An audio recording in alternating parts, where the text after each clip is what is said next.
back to another episode of World Bigfoot Radio. And we are once again going to go down to the land down under Oz, the land of sunshine, Yowies, sharks, and bone-crushing crocodiles, a tourist paradise. But before we go there, I'd just like to make a shout-out to a few people that have been really helping out the realm of Squatching Ham here and keeping things rolling so that I can continue to bring these programs to you guys. And there's a whole long list. I've actually shown some of them in the credits before, and today I'd just like to take the opportunity to mention the nobles, those who have really kicked in regal amounts to try and help things keep going here. I really appreciate you guys. Todd E., Bruce M., Vinny G., Neil S., Gregory H., and I'm sorry if I missed anybody else. I don't have the complete list here with me. Just shout out to some of the members of the Heroes of the Realm. Very much appreciated, you guys. Well done. Thank you for keeping the realm active and keeping shows coming to you. And if any of the rest of you would like to become Knights of Squatching Ham or Heroes of the Realm and donate to continue to have this show brought to you, you can do so by sending your donations to paypal.me/World Bigfoot Central. And with that, let me bring on our repeat offender guest, Sherri. Welcome to the show again, Sherri. Hey. How you going? Well, when last we left the audience with a spine-tingling, blood-chilling cliffhanger. And so now we got to tell them what it is. Well, sorry to disappoint you if it's the story that I am actually thinking of. It's not bloody. Wait a minute, you made him come back for this, and it's not spine-tingling and blood-chilling. What the heck? Well, there's no blood, there's no gore. Oh. But plenty of crocodiles, if that's... Oh, okay. Yeah, crocodiles are cool. Any compensation? Yeah, we don't have crocodiles up here. We just have gators, and that's only in a very limited part of the country. Yeah, and they're nasty enough, I hear. Well, they're not friendly. You don't usually pet them or anything. Good point. Although crocodiles are supposed to be more territorial and even nastier. Yeah, once they get past their juvenile stage, once they're adults, they're quite territorial and protective. And hungry, so... Yeah, they do seem to have that thing about their personality of, like, I'm hungry, and if you're in my territory, I'll eat you. And that pretty much sums up their personality. Yeah. If I've got a shot at getting my jaws around you and pulling you into the water, then, yeah, I'll have you. Yep. You'll be mine. It's dinner time for Croc, baby. So tell us this not gory, kind of spine-tingling tale of suspense, then. Yep. Thanks for the intro, by the way. So this is a story just about, it was a weekend camping. I headed out, I think it was on like a Friday afternoon. We just went for the night. We were camping on a local island. Now, we could get to this island in probably half an hour. It was just literally a short crossing. It was very close to where we lived. How are you getting there? I mean, by speedboat, kayak, water wings, and inner tubes. That kind of makes a difference on how far it is. Yeah. It's a time thing and not a distance thing. Yeah. We were basically traveling on foot and bike. So we rode down to the beach. There was my brother, myself, and two of his friends. And we had all rid down on our mountain bikes. So all we did was we rode down to the beach. Directly across from where we arrived at the beach, there's this channel. It flows really, really fast at high tide, and at low tide, it's basically a mud flat. So you can walk across there. You just have to pick the right time of day. Okay, and gotcha. Yeah. Yeah, and move somewhat quickly because the tide comes back in really quickly and with a very strong current.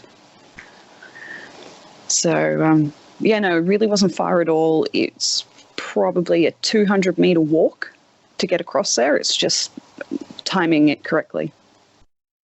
So we've all got our bikes. We've walked our bikes across the actual mud flats while it was low tide, and this was in the afternoon. The sun wasn't even setting yet. So we've got across to the other side and put our bikes down. We all just went out for a wander. We were having a look and, just generally being kids, playing with stuff, eating anything we could find that was edible, of course.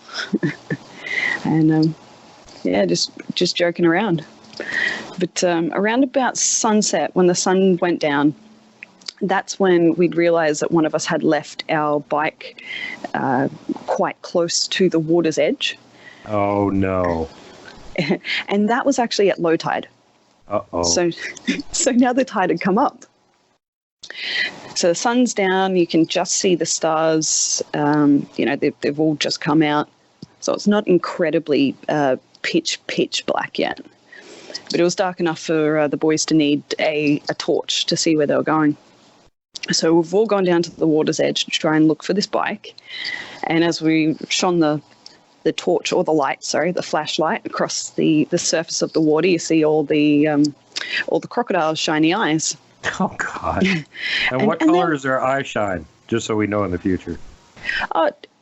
One thing I've found is it depends what angle you're actually on and how close and how far away you are. But generally with crocodiles, they're usually red to a yellowy. It's usually yellow the further away you get and on like a 45-degree angle. But if you're straight on, dead on, within probably about 30 meters, they usually look red. That's interesting because a gator will give you a red eye shine too.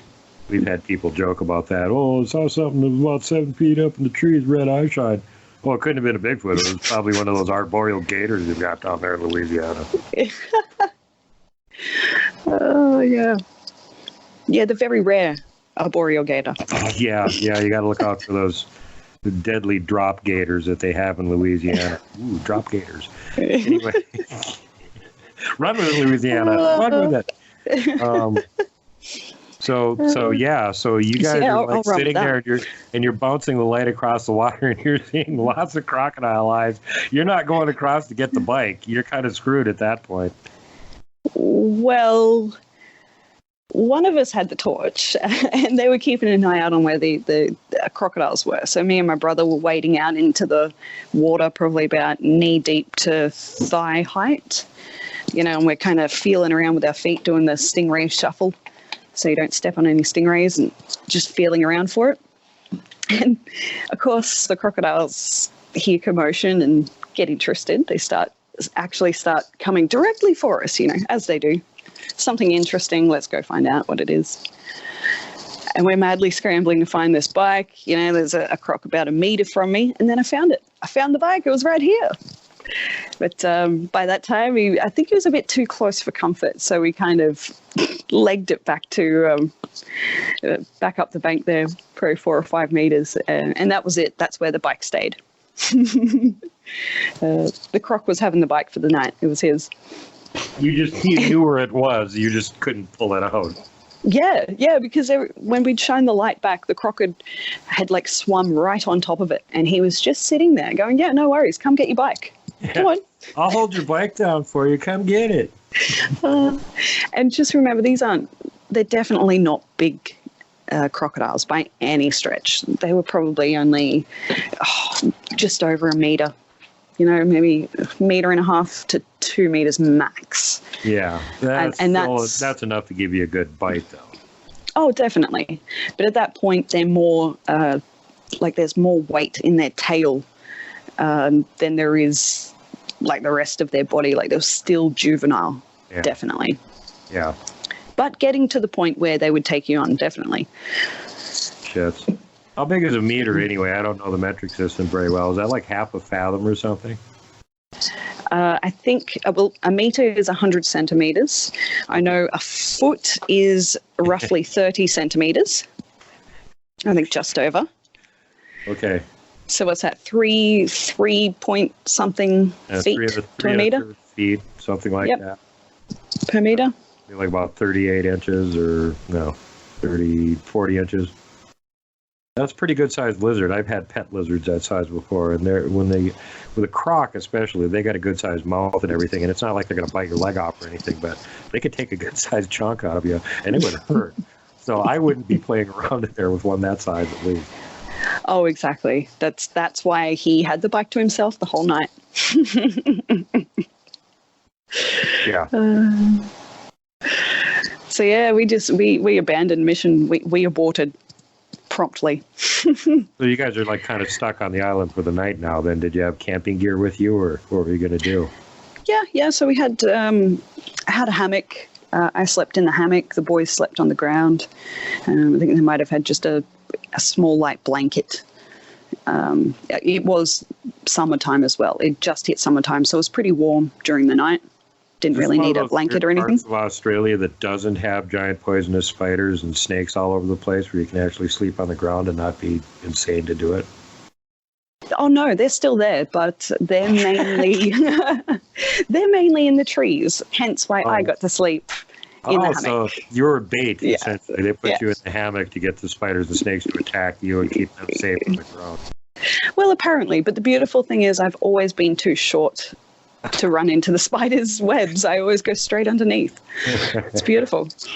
But yeah, they were camped on the ground, so the ground was mainly a mixture of sand. It was very much a sand island, and the debris from, I think you call them she oak trees. They're called casuarina trees. I think they're called she oak. So yeah, there's plenty of them around, very sandy soil, so there's not going to be many spiders walking around on the ground itself. Mm-hmm. But yeah, they had the fire. They basically slept around the fire on three sides of it, and I was in a tree adjacent to them. So later that night, after we'd given up on the bike, we were just joking around, chatting. I was getting in trouble for being an annoying little girl, of course. And we had dinner, all that, started kicking back. A little while after dinner, I couldn't find my brother anywhere. I looked around and I saw his friends, but I couldn't find him. So I asked his friends, have you seen my brother? And they said, oh, yeah, he's over there in the bush. He's over there in the bush crying. That's right. So I was worried about him. So I went and checked up on him. And it turns out he wasn't feeling too well. He had a bit of an intestinal upset. So after he got upset at me for coming to check on him, I went back to the camp. And this was probably only 20 meters away, if that. Like he was not good, but it was pitch black. You could hear him somewhere out there, but you could not see him. So I'm back at camp. I've gone to check on him a few more times, and each time I went to check on him, I could hear someone walking around in the bushes, in the lantana bushes. It was like a blind. We camped right near them so that they would cut out the wind. Mm-hmm. And every time I would walk past them, not only would something big poke me in my shoulder, but something would walk behind me and it'd follow me. And when I would stop, it'd stop probably about 5 meters away. So it kept doing that. I was wondering if perhaps the boys had another friend that I wasn't aware of who came later. So I asked him, I said, is there anyone else camping here?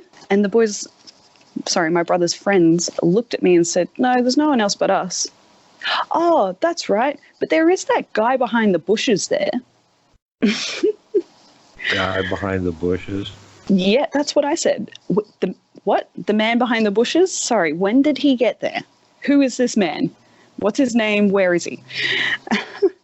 And they just said, oh, he's just a man. He walked over while you guys were getting the bike. Later on that afternoon, he said there was a guy walking around there, and when we came up, he disappeared.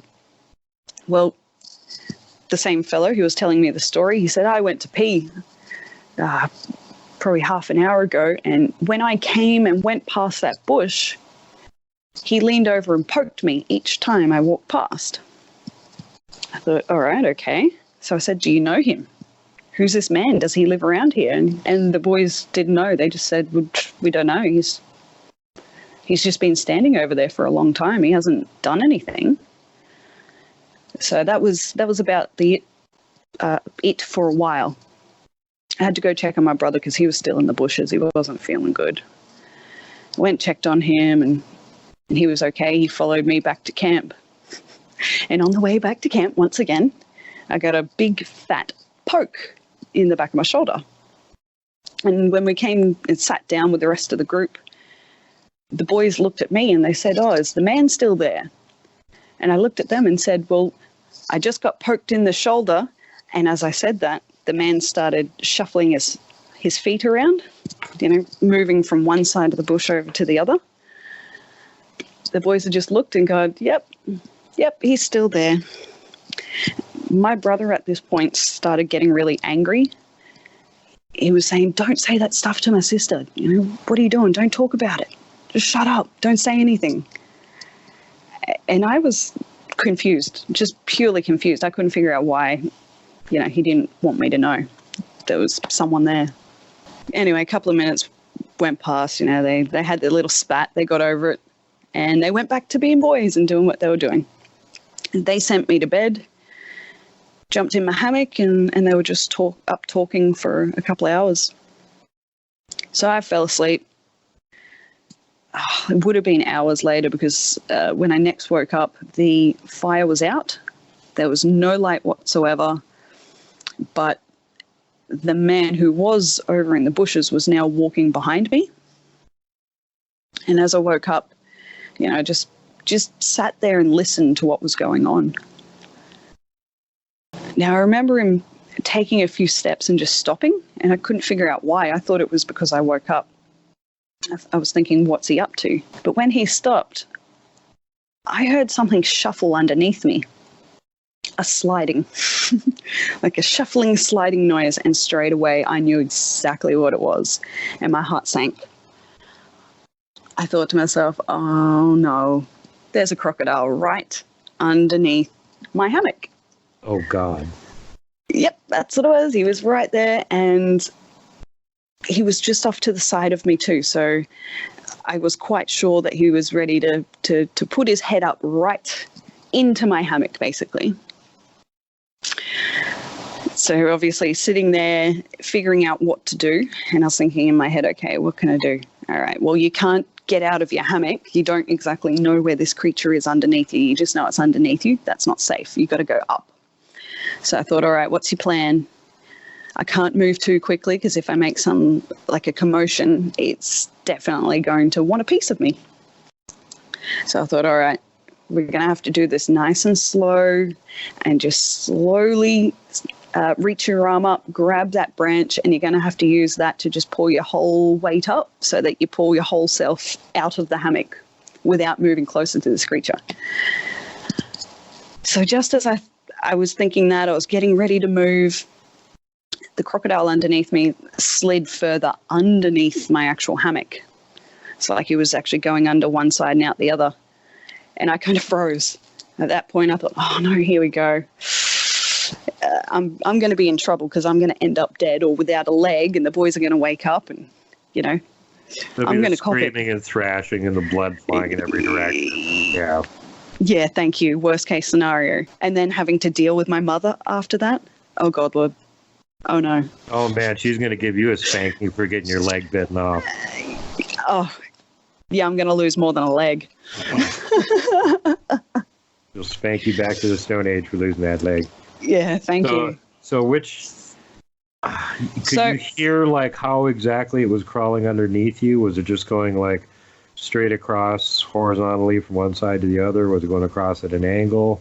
Was it going toward camp, toward the boys? Pretty much. I was laying parallel to them, and it's actually come up basically parallel on one side of me. That's when I thought it's going to lift its head up and put it into my hammock. And after a few seconds, it started to go completely underneath me.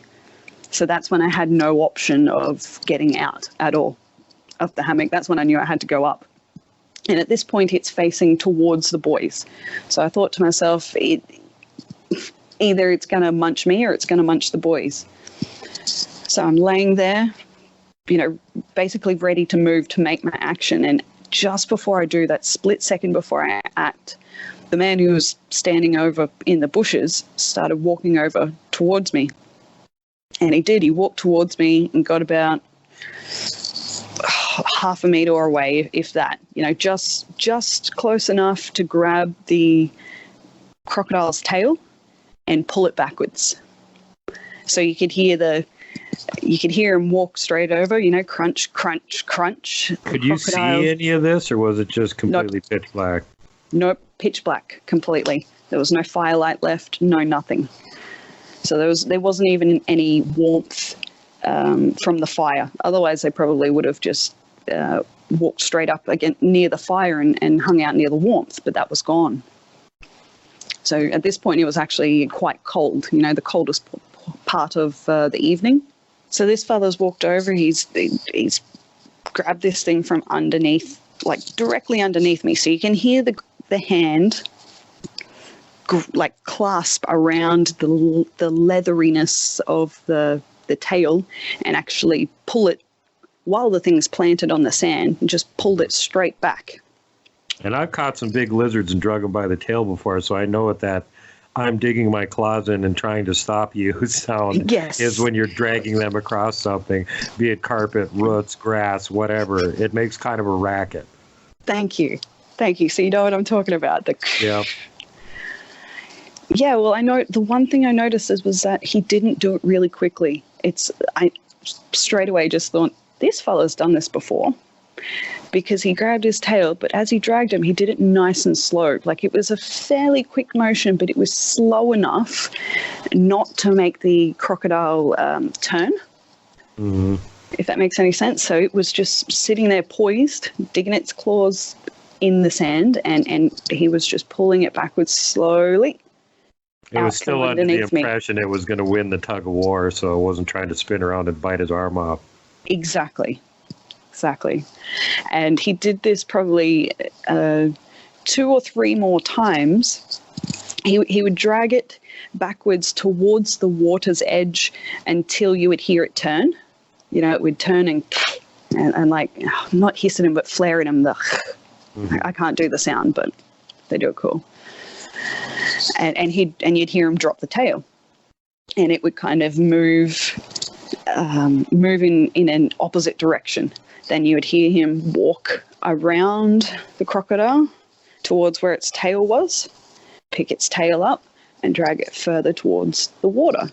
And he kept dragging that one crocodile until it was completely in the water, until I heard him drop its tail. And when he dropped its tail, that tail went splash in the water. So the body was half sticking out on the bank, but the actual tail itself fell in the water.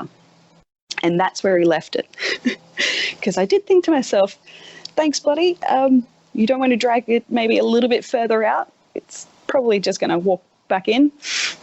But no, that's where he left it.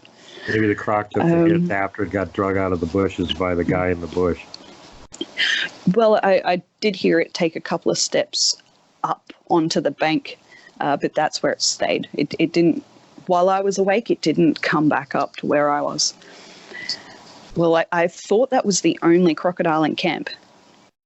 But then I heard him walk straight past me, past the boys, and he did it another 1, 2, 3 times.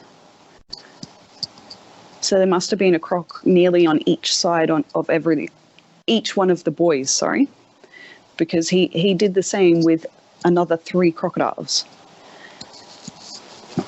And the whole time I was just sitting there quietly, still as a feather, just listening to what was going on. And yeah, I guess I couldn't really do anything. I couldn't see the ground, so I wasn't sure if there was more crocodiles. I was only sure of the crocodiles that I could hear being removed. And it makes you wonder if they've got like infrared vision or, infravision or something, and they could see heat, or how in the hell in complete pitch blackness they can navigate and do stuff like that. And it always seems like it's just like daylight to them, the way they get around in the dark. Well, I've never heard one run into a tree, that's for sure. Yeah, no, never. Uh-uh. So yeah, that happened. I think 4 times in total. Sorry, in that one block of time there was 4 crocodiles that had all been moved by that one man. How long do you think it was from the beginning of the one crawling underneath your hammock? Were you sound asleep when that happened and it woke you up? Yes, I was dead. Oh, good Lord. You know, this could have been going on before you woke up on other sides of the camp. I did wonder that myself, but, it's any of our guess, I think. Yeah. Well, you don't know for sure, but I mean, it's like, what woke you up was the one underneath you. and the he worst was part right is, over there, and that's what woke you up. You heard him, and it woke you up, and then you realized there was a croc underneath you. Thank you. It wasn't even the crocodile that woke me up. It was his big, heavy footsteps. Yeah. And when I woke up, it's like he realized I'd woken up because his footsteps became a lot quieter. He was a lot more careful when he was stepping thereafter. So you got some kind of a lone man in the bush there that can grab a croc by the tail and haul it off in completely in the dark without using any equipment or anything. Is there any chance that Steve Irwin was camping on that island that night?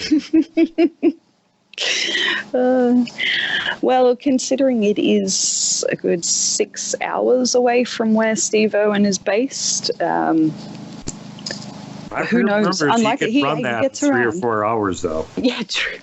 He had like superpowers or something, from what I heard.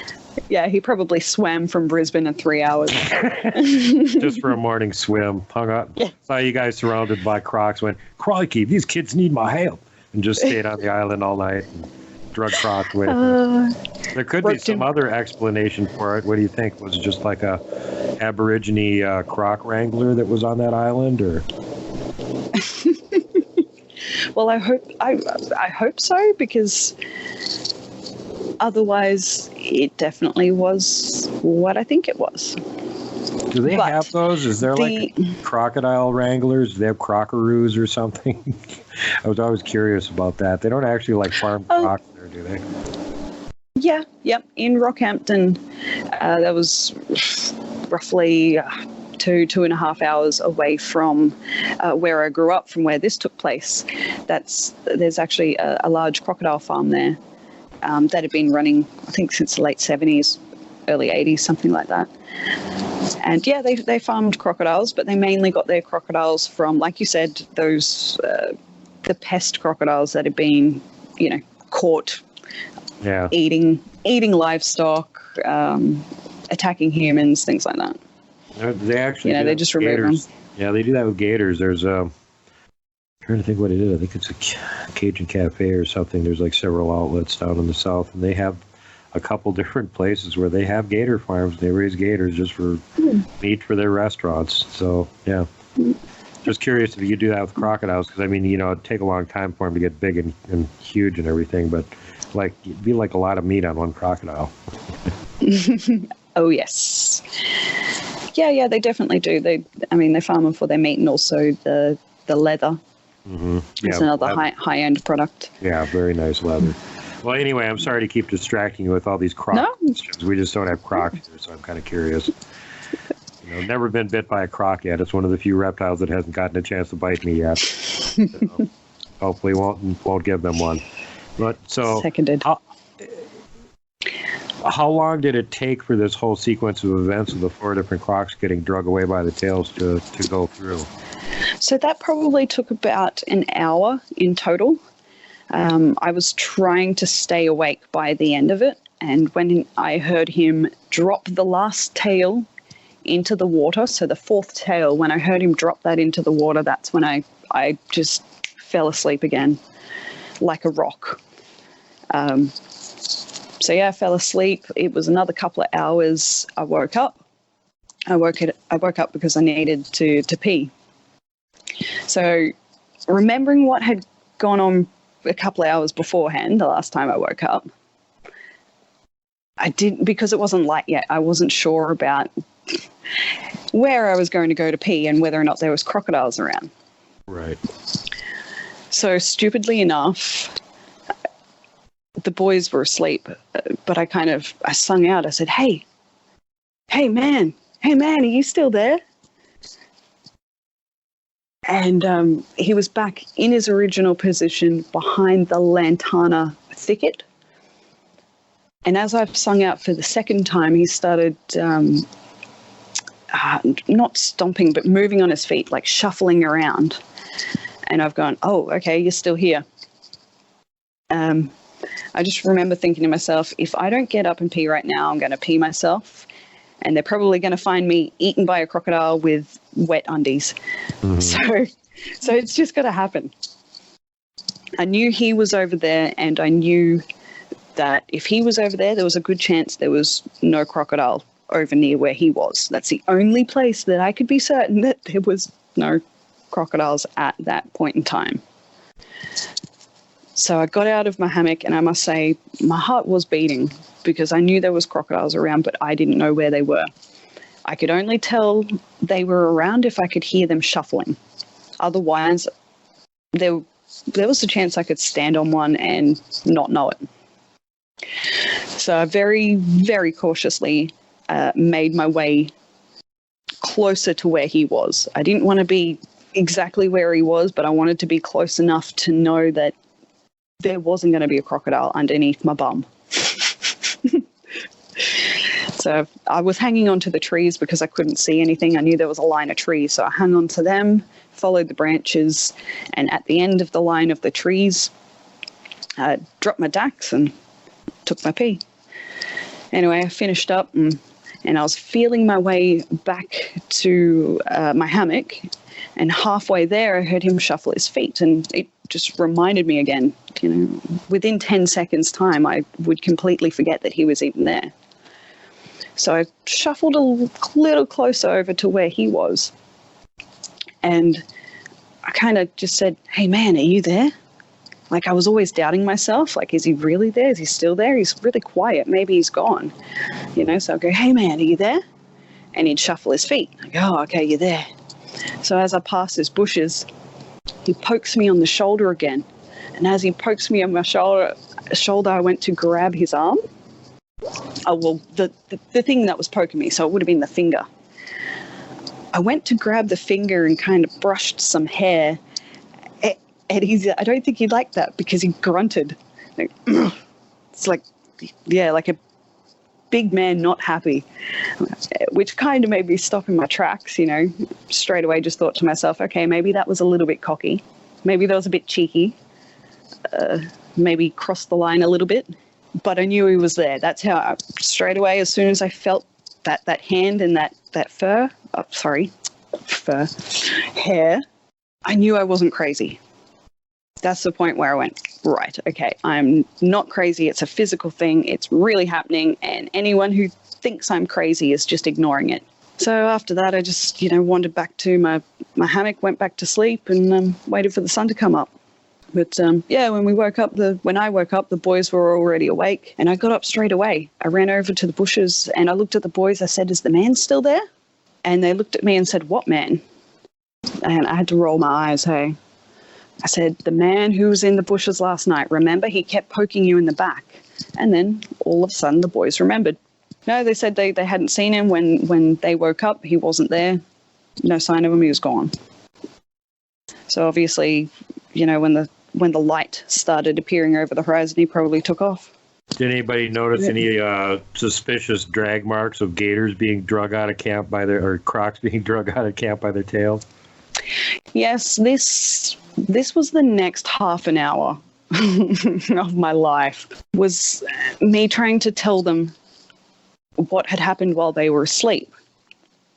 And of course, they just looked at me and said, you're a little kid, you're stupid, you're crazy, you're making it up, you're lying, shut up. And that's when I walked over to my hammock and I showed them the drag mark that went straight under my hammock, like it crossed underneath it and went all the way back to the water's edge. And there was more of them. And I showed them. They just looked at me and said, no, they're not from a crocodile. They're not crocodile tracks. I said, no, that's right. They're not crocodile tracks. That's where it was dragged backwards into the water. And no, they just didn't believe me. So What do you do? Well, did the giant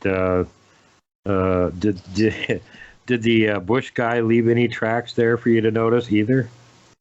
Oh yeah, there was big footprints in the sand alongside the drag marks, And going so all the way they to the didn't water. like notice those either, and to go, oh well, that probably was just Steve Irwin here walking around last night or something.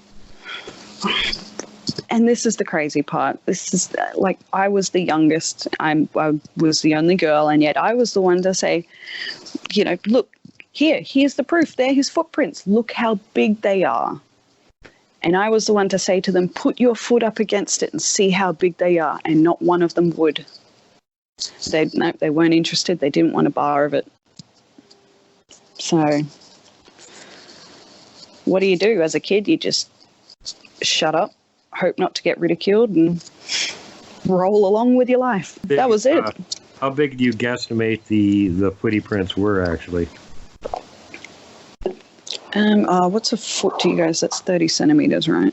Mm-hmm. My foot is about 30 centimeters, so it would have been another half of my foot, I reckon.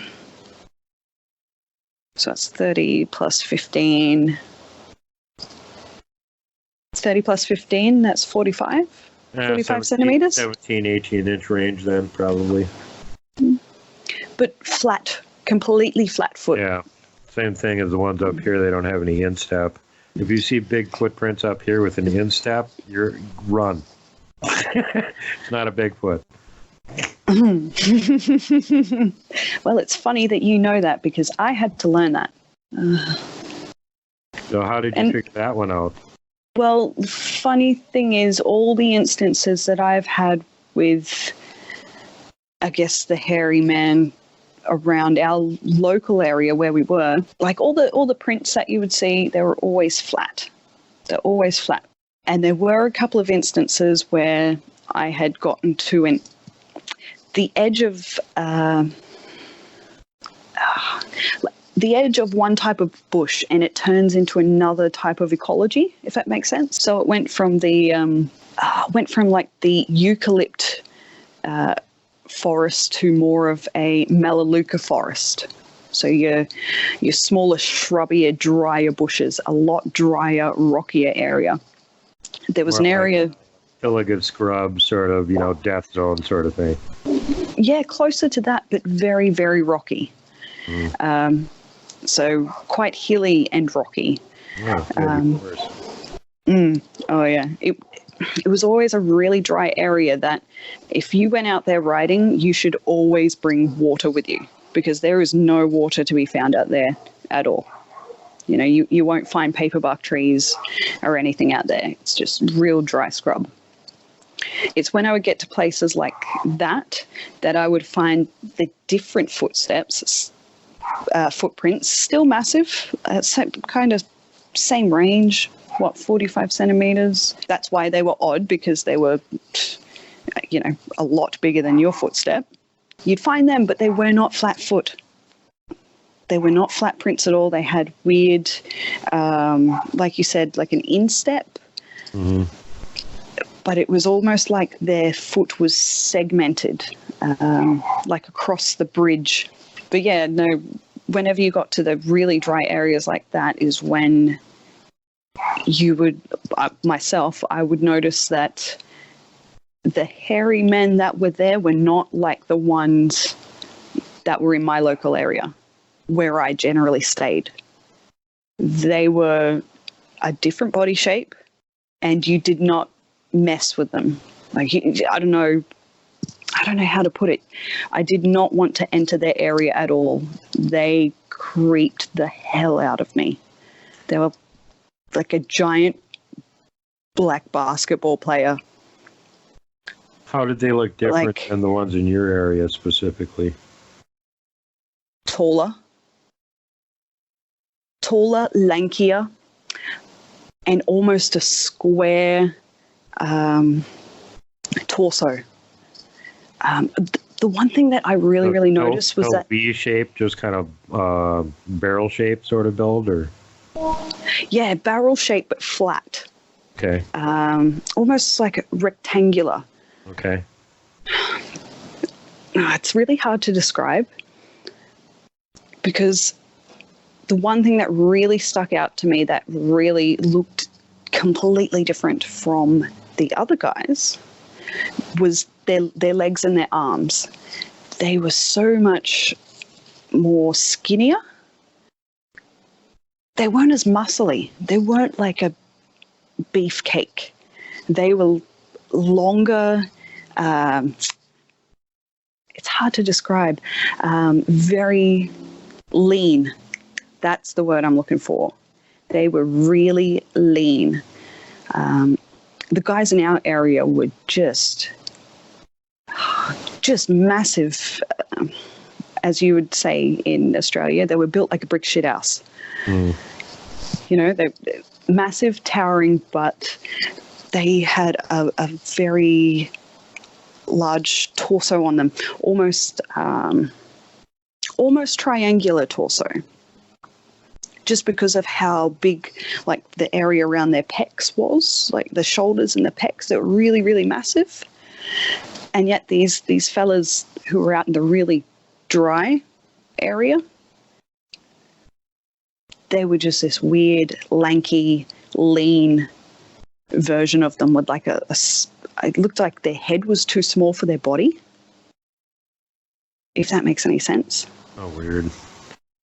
I think that's the first thing. Like, it happened to me a couple of times where I had just seen them at quite a distance, and straight away it made my stomach sink.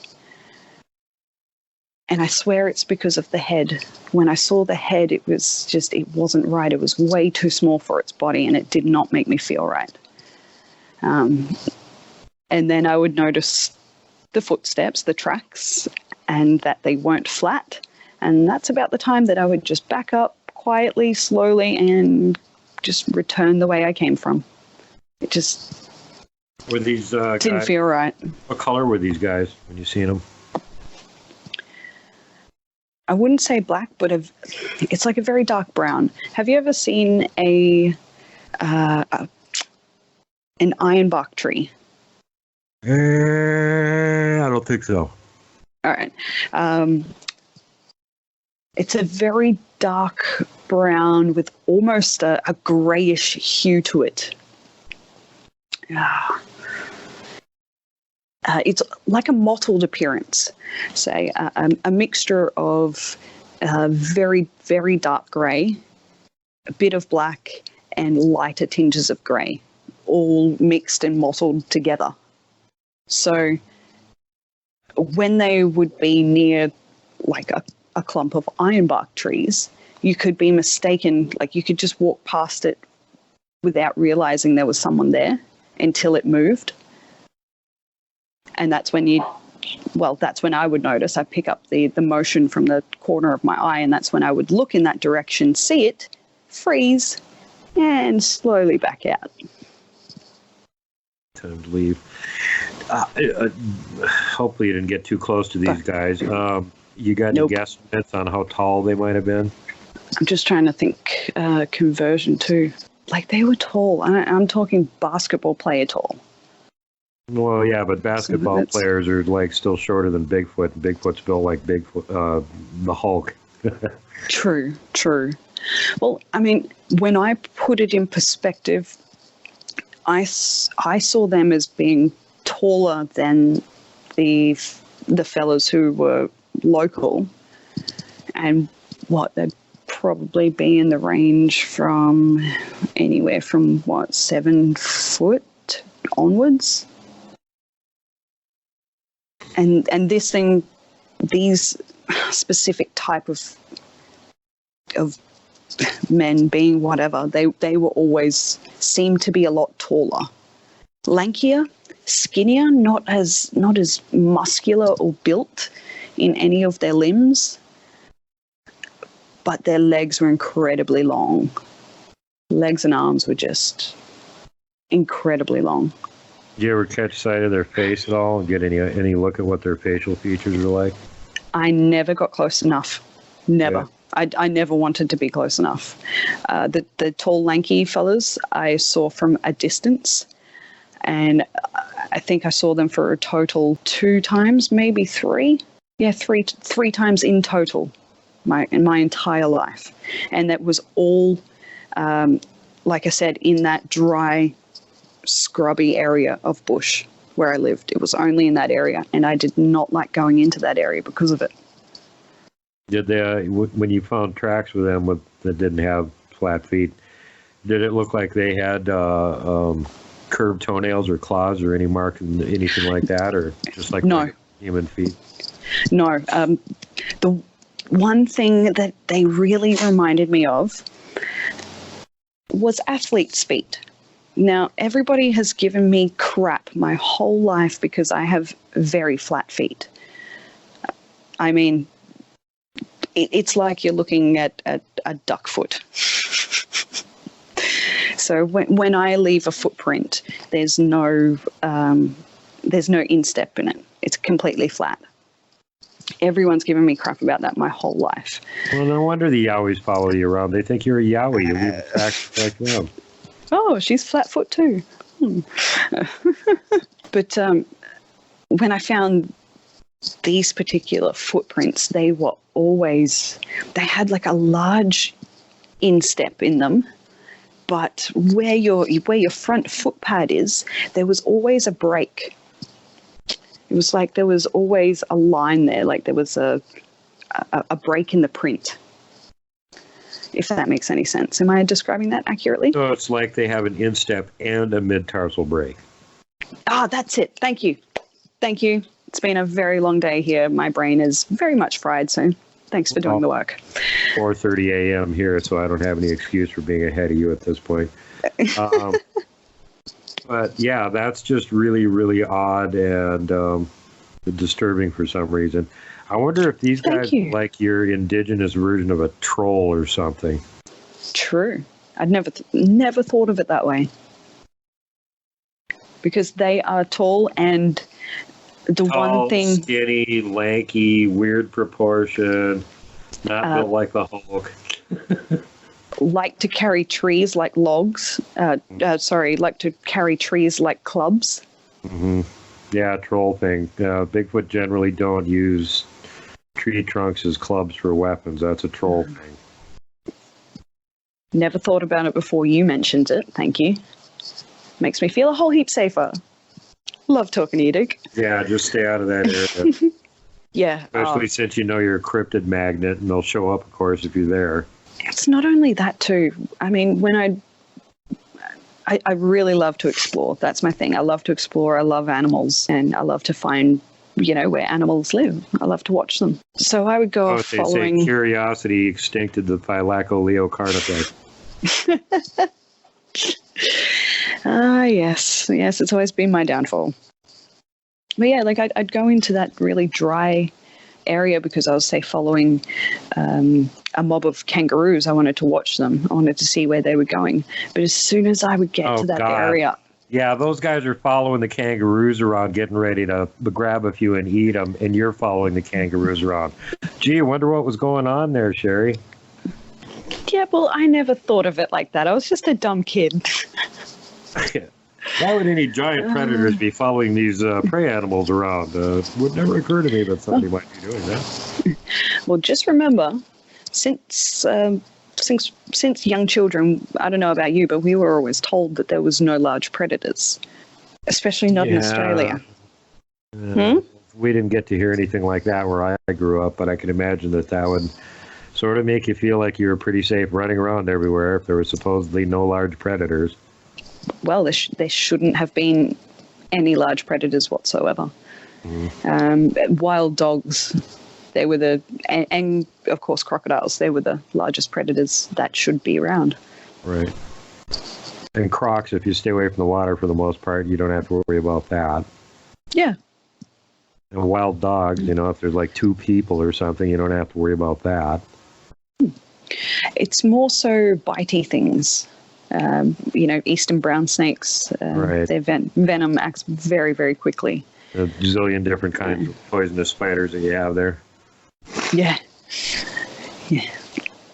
Lots of poisonous things that all want to bite you. So I think in the bush, one of the main things to do is just watch where you're walking. I think when they were handing out abilities for animals, that they started out with Australia, they handed out all the poison before they really got to the other continents. They hardly even had any left for the animals to go, I want poison. No, I don't know. We gave out most of it in Australia. Even the marsupials, even the friggin' platypus got poison. I don't know what's going on with that. Oh man, we have a bird called a plover. And even those lovely, delightful birds have poisonous spines. See, you see what I mean? It's like everything in Australia is freaking poisonous. It's like a ninja's paradise over there or something. What the hell? Poisonous spines on their elbows, and they just love to drive them into the back of your head. Oh, God. So, but don't worry, Australians' worst fear is the call of a magpie in spring. Why would that be? They're just a harmless black and white bird that is until spring, when they start swoop diving anyone who comes near their nest. So nice harmless bird most of the year. When it's got its babies, it will knock you off your bike. Okay, yeah, we got a few birds like that here too. And I have fond memories of being attacked by domestic geese when I was a kid, because when you're close to their height, they'll go after you. Oh, yes. They'll flail you good with their wings and smack you with their beak. Oh, yeah. I've had a few good run-ins. Lost a few, too. Oh, my God. So, yeah, I'm glad you didn't go any further into that area. Did you ever talk to the more knowledgeable elders in the bush out there from the dream time and all that good stuff about what the hell are these other taller, skinnier, lankier things that are out here in this drier area? The Murray and Corey families that I did know, along the line here and there, I would ask them questions, because I wanted to know if they knew about these guys who would, apparently all over the place. And when I would ask them about the hairy man, for instance, one of my friend's mothers, I asked her, have you ever heard of something called the hairy man? And she just looked at me sideways and kind of said, no, Sherri, I never have. Why do you ask? What is this hairy man? Yeah, thank you. So, and then how do you explain that to a Murray woman of all people? You know what I mean?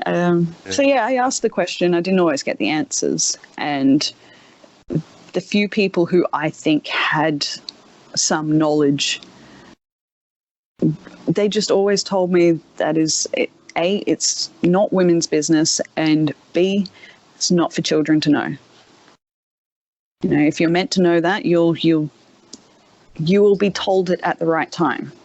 Right. Well, you're not a children anymore, so did they tell you at the right time, or are they still snubbing you? Well, no. I mean, later on in life, when I was probably 13, 14, I moved away from that area and moved to Brisbane.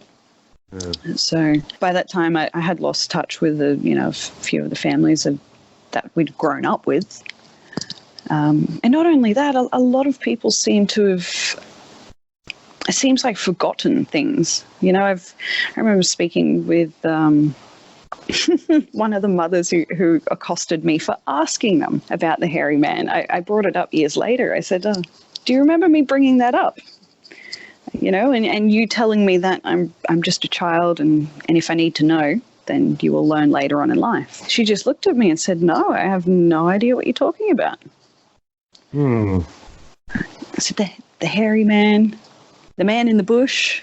And she kind of looked at me sideways and said, that sounds like something my grandfather used to talk about. And I tried to, broach it more and get into it, but it just wasn't an interest to her, really. She was more interested in what I was up to and, catching up. Years had gone by, so... Well, it sounds like you should go back to where you grew up there, find the old medicine man, grab him by the little lapels and say, okay, spill it, Buster. What's with these tall, skinny guys that aren't Yowie that are running around out there? And that's the hardest part too, man, because I think what little I have heard from people who know something of at least the Yowie, they don't seem to know anything about the taller, like lankier guys. I can't even begin to tell you how incredibly disturbing that is. But I don't know if that has something to do with the disconnect in knowledge now. Generally, in situations like this, it has to do with their cryptids that are so freaking dangerous they don't even want to talk about them. Well, that too. Yeah, as soon as you start talking about things like that, you definitely meet a wall of resistance unless you're doing it in the right place, the right time. You know what I mean? It has to be the right situation. In some cases, if they have a paranormal connection, you don't want to use their proper name because it's like summoning a demon. You say its name, it calls its attention, makes it come to you, sort of thing. And that's why I like skinwalkers and the little people over here. When I had Susie on, we were calling them Pedros because she wouldn't even use the proper name for them. I wanted to give it an even more oblique reference, not even call them little people. So, there's like that much dread of some of these things, and I wonder if something like that could be going on there if they know very well what it is. They have a name for it, and they're just so scared of the damn things they don't even want to talk about them.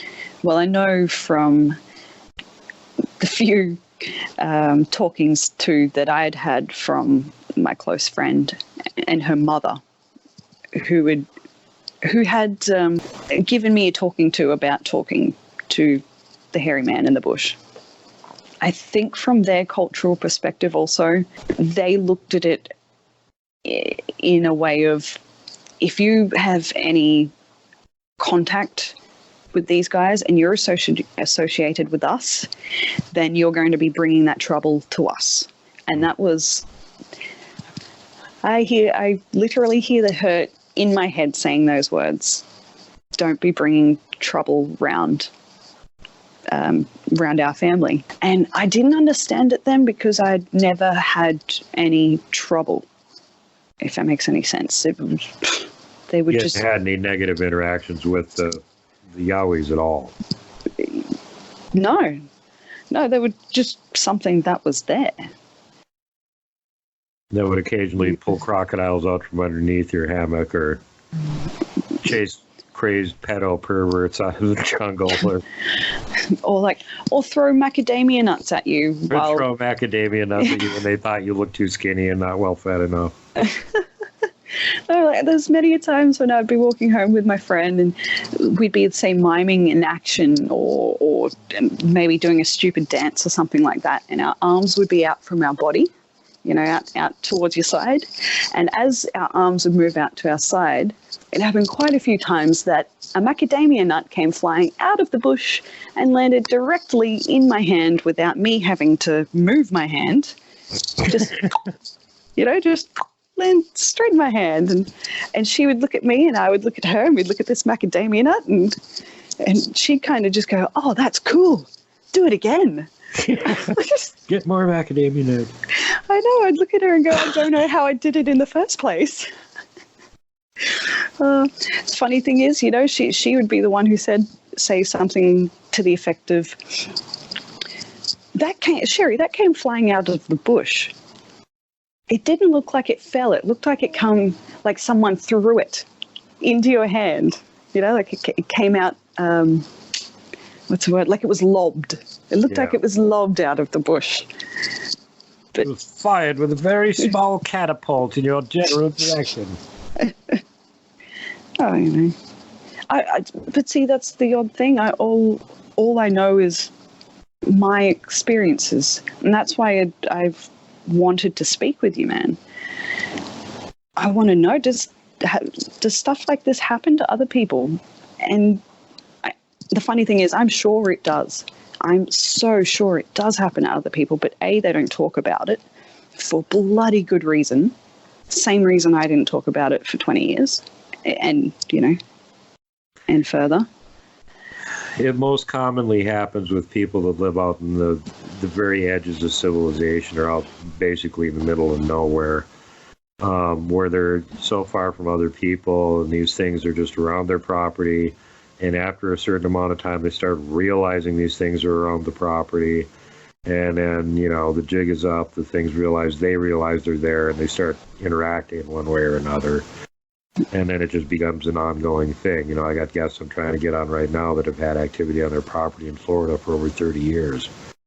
So no shortage of pictures and stories there either. But it just sort of depends on where you are and what your situation is. In their case, they've got a portal on their property, which probably has something to do with it.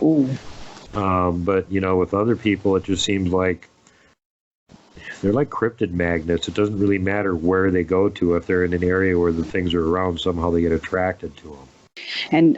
And the mystery that I've always, I guess a question that I've always been trying to answer is why? Yeah.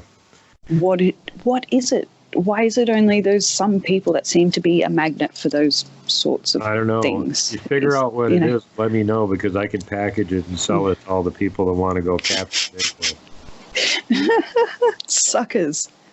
Seriously. Oh, you'll find Bigfoot. You still won't be able to capture him, but you'll find him now.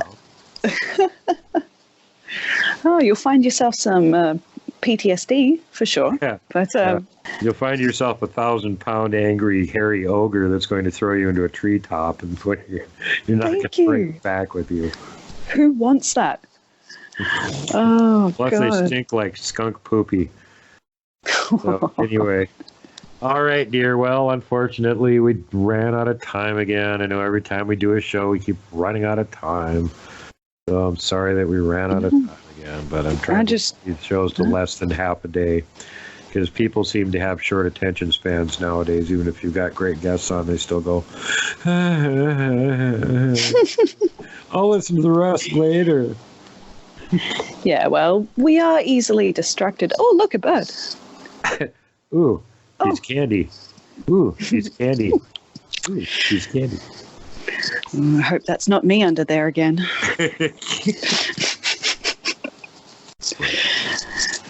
So anything else you want to close with or say to anyone? Or No, man, just a huge thank you for actually just giving me someone to talk to, because I felt like a complete out of place weirdo my whole life until I met you, honestly. Well, and it's nice to have someone to talk to.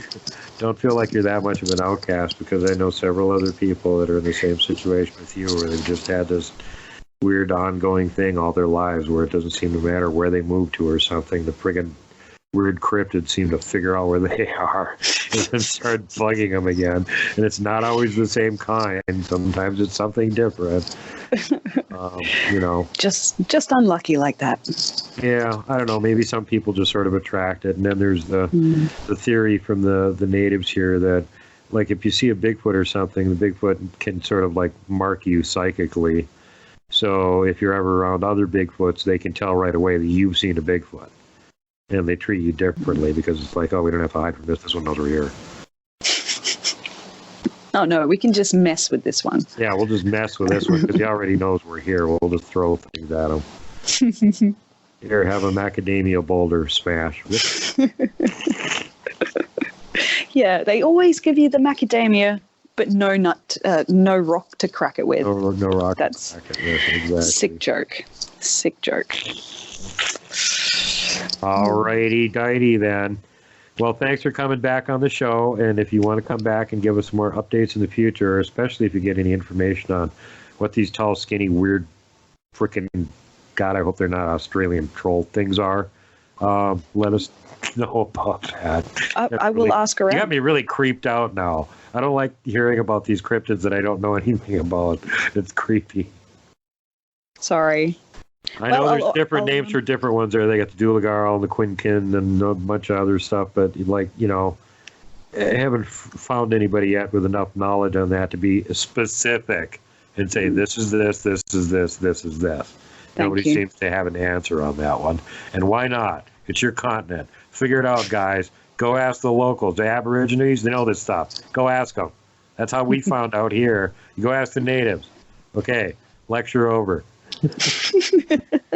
Anyway, Yes, love you, dear. Thanks for coming on the show, and hope to hear from you again in the near future. And really appreciate you being here. So thanks again. Thanks for your time, man. Alrighty, and for everybody else, you know the drill out there. If you want to get CBD products, I have them available at myctfocbd.com/Duke Sullivan. And again, if you want to help support the program and keep it coming to you, you can go to paypal.me/World Bigfoot Central. And I appreciate every single one of you that's keeping this show going since the adpocalypse. And the ongoing adpocalypse is making it just really difficult for everybody that's a creator to continue to produce content. And, the knights and heroes of the realm that have stepped up and keep the show going. You guys are the heroes. The Duke salutes you. And so with that, you guys know the drill. Everybody stay safe and don't go hugging Wookiees and stuff until we talk to you again. So make sure that you're kind to everyone. Safety first, last, and always. Pay it forward. Don't be mean to people if you don't have to be. Don't flip off the mountain giant. Don't poke Dogman with a stick. Don't punt the puck, would you? And for God's sake, whatever you do not hug the Wookiee.